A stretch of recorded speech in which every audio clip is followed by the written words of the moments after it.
Alright, so let's talk the process of me doing the build for my proton pack.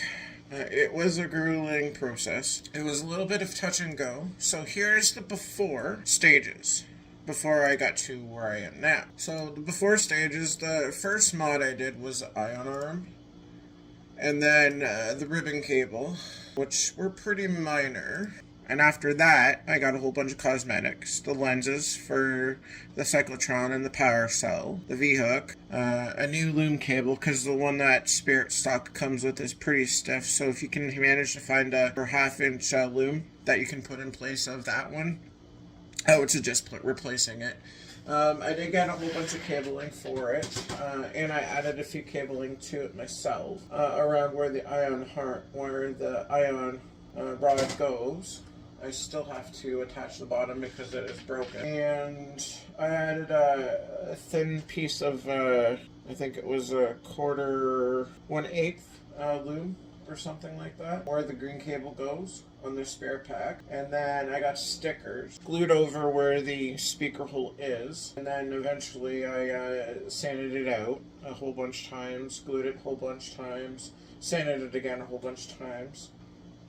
And then the next step was the electronics. So I got the first part for the wand. I jumped right on that. But that was time consuming and a lot of waiting and a lot of bugging Franking Geek. He was super patient and understanding and excellent. I didn't want to bug the guy too much, but he will be my future supplier for the Spirit 1-to-1 ratio when I can afford it. I honestly, the first thing that come in was the electronics for where the cyclotron and the power cell sits. So I got that and a battery 6AA battery for that one. And then eventually I got the proton wand in stock. While I was waiting for that, the process of getting the gun box and that for the proton wand, or the particle thrower, or whatever you prefer to call it. The drilling for that was really iffy, and where the intensifier and activator switch goes, that was super sketchy. I am not gonna lie. That was super sketchy and really, because what Spirit did is they put a lot of adhesive where that box sits, so I had to end up being very careful prying it. I almost snapped it, but thank God I didn't. And if you are worried about that, just use hot glue. I'm not lying, hot glue is what holds it together. There is no way in hell I'm gonna undo it and take it apart without having to rip it apart. No, that's just not gonna happen. I also replaced where the cable goes next to where the slow blow is. Also did a lot of detail painting before I applied the stickers. The one part where the hand grip goes before the barrel is, that is where I honestly had added a lot of super glue to mold it in place because, well, I can't afford the props, and I don't think there's any props to scale on Etsy for the handle underneath the gun barrel. And for the actual handle just after the hose connector, I actually used a whole bunch of cloth tape. And what I had done with that was I mixed a couple colors to make it like an army olive green drab, and I basically just painted it from there. And it looks pretty nice. And I did a lot of detailing with a liquid marker pen as well, with dollar store acrylic paint. So dollar store acrylic paint actually holds up pretty good. I guess the only downside to it is it might eventually fade away and wash away, but that's okay. Touch-ups here and there are not going to kill it any. But no, I did a lot of painting, and then I applied the stickers once I was satisfied.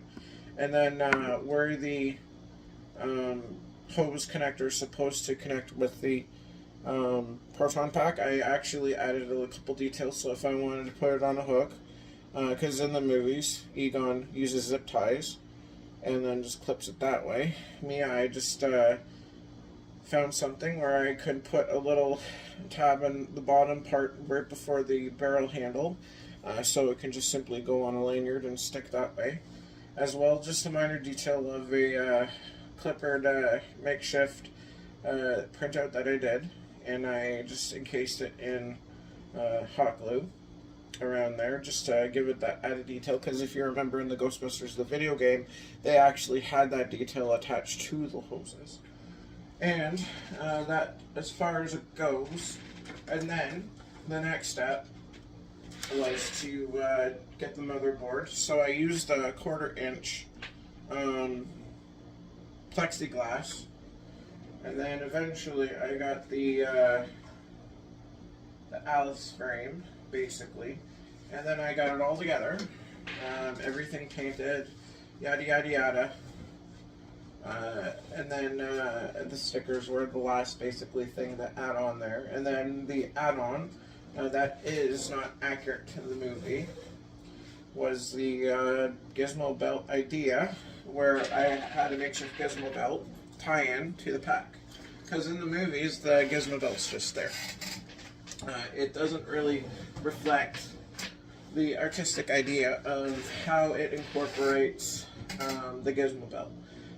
In the Spirits Unleashed, it does go based on hiding your signature from the ghost finding you, but in theory, from what I understood in some of the readings on the lore of what the gizmo belt's all about, it's to basically ground you from getting your butt fried from any blowback from the proton pack. And I tied it in with a network tester cable kit, which you can get super cheap. So if you get a network tester kit, and you can just take it apart, expose it a little bit, paint the one part, attach it to the proton pack, you'll be laughing. Eventually I will want to